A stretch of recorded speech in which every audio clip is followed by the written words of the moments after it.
Taking tea, I mean, it's an experience rather than just a beverage.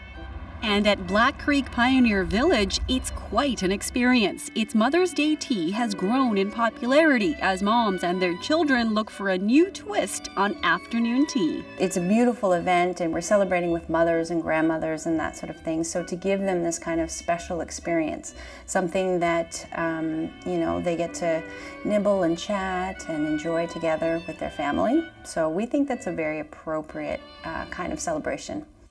Hannah Pahuda is in charge of a menu that tries to stay true to the centuries-old custom. So we have some finger sandwiches that would have cream cheese and cucumber and watercress. And we have ham and Swiss.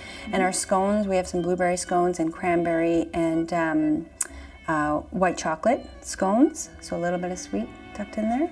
And our petit fours, we have macarons and lemon cheesecake and pistachio and raspberry mousse. Would you say you'd have a favorite thing? I'm partial to tiramisu, so there's a little tiramisu in there. Yeah, and that wouldn't have been on a tea tray.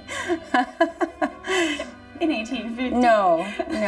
But along with the tea and treats comes a history lesson in a place that does more than reminisce about pioneers who settled in this country.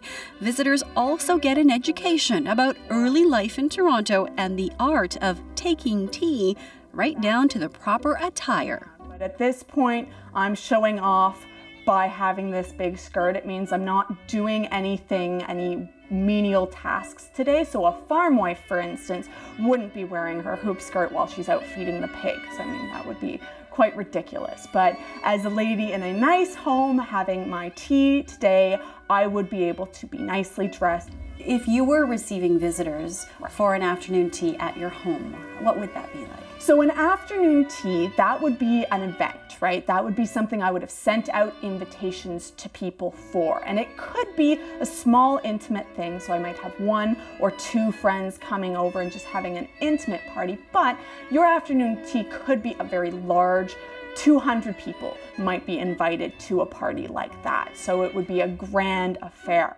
There was also the practice of giving out calling cards to let friends know when you would be home and taking visitors. They would stay between 10 and 20 minutes. So they'd just drop by, pop in, and say hello, chat a little bit about this and that, make some plans. Because in the days before telephones or texting and email, trying to organize something with your friends was not going to be easy. And taking tea also had a set of rules that had to be followed, lest you compromise your position in society. The lady of the house is always the one serving the tea. So you never have your servant pour the tea, because tea is genteel, it's important, and a servant might, not pour it correctly and then ruin the taste. So proper, so specific in the Victorian era. They really loved the detail. Everything was supposed to be a certain way, which actually does make it easier because the rules were set out. Although steeped in Victorian tradition, the modern-day Mother's Day tea at Black Creek Pioneer Village promises to be much more relaxed.